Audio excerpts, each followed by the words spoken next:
Welcome to the deep dive.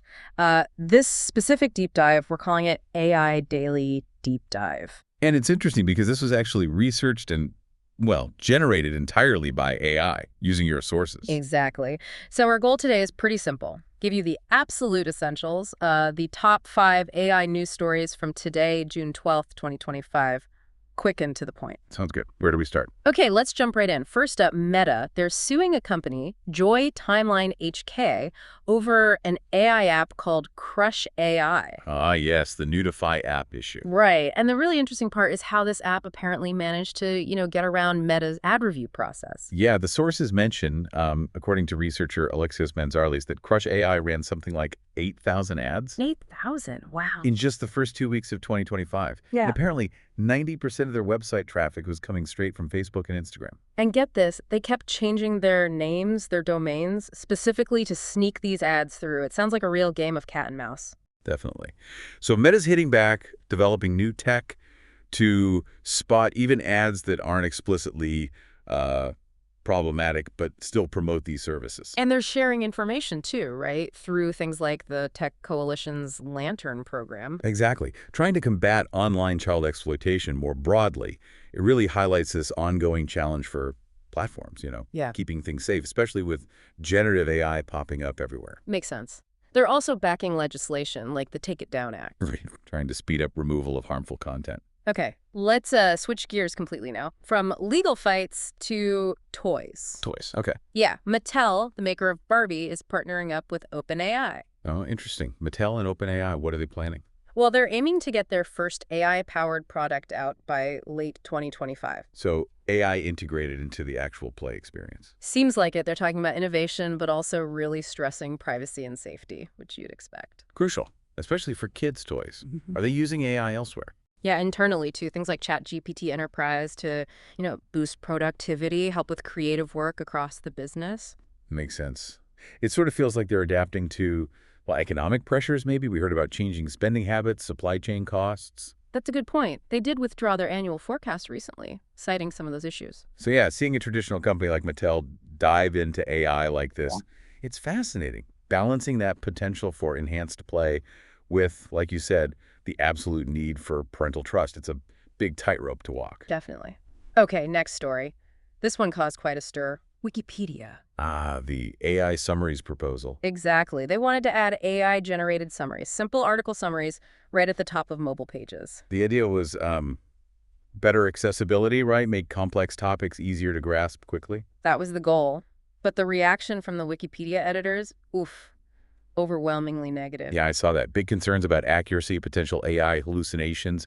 They even tested it on tricky topics like dopamine and Zionism with Cohere's Aya model. And some of the quotes from editors were really strong, talking about immediate and irreversible harm. One called it a truly ghastly idea. Wow. Strong words. For them, the whole value of Wikipedia is that it's human curated, right? A reliable source compared to maybe AI summaries you find elsewhere. Absolutely. It's built on that trust. So the Wikimedia Foundation listened. They did. They noted the backlash and paused the experiment. It really throws that tension into sharp relief, doesn't it? AI efficiency versus, well, human expertise and trust. Especially for a platform like Wikipedia. Big implications. Okay, moving on. From knowledge curation back to AI tackling, big real-world challenges.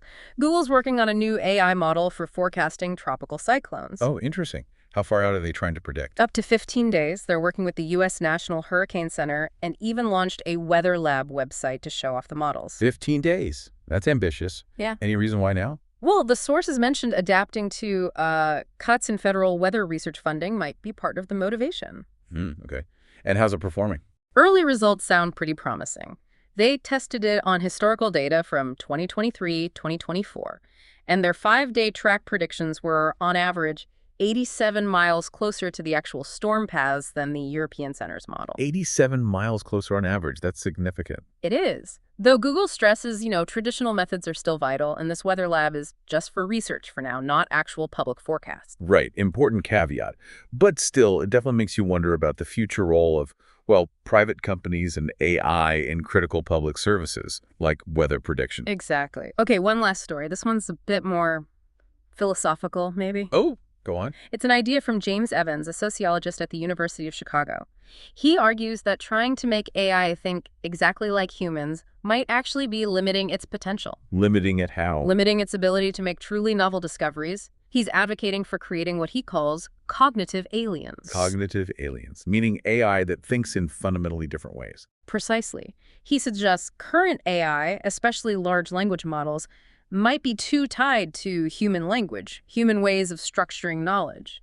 And there's some data behind this? Yeah, the sources mention his work tracking a decline in major scientific breakthroughs, even though we're publishing more papers than ever. He thinks AI trained only on our data might just, keep reinforcing that pattern. So the idea is that AI's real power might not be in mimicking us, but in having totally different, maybe even superhuman sensory inputs or thought processes, uncovering things we physically or cognitively can't. That seems to be the core idea. It's pretty fascinating. It really asks a big question about what we actually want AI to be for us. A truly alien intelligence. Yeah. So, yeah, quite a range today. We went from lawsuits over AI ads and toys getting smart To battles over knowledge on Wikipedia, predicting hurricanes, and questioning the very nature of AI intelligence itself. It really shows how broadly AI is touching everything, doesn't it? Absolutely. And the mix of incredible potential alongside some really complex challenges and questions. So, thinking about all this, what's the key takeaway for you listening? Maybe consider that James Evans point. If AI's biggest breakthroughs might come from thinking in ways totally unlike us, are we maybe limiting its potential by focusing so much on making it just like a human? A powerful thought to end on. We've taken a deep dive into these sources for you today. Until next time.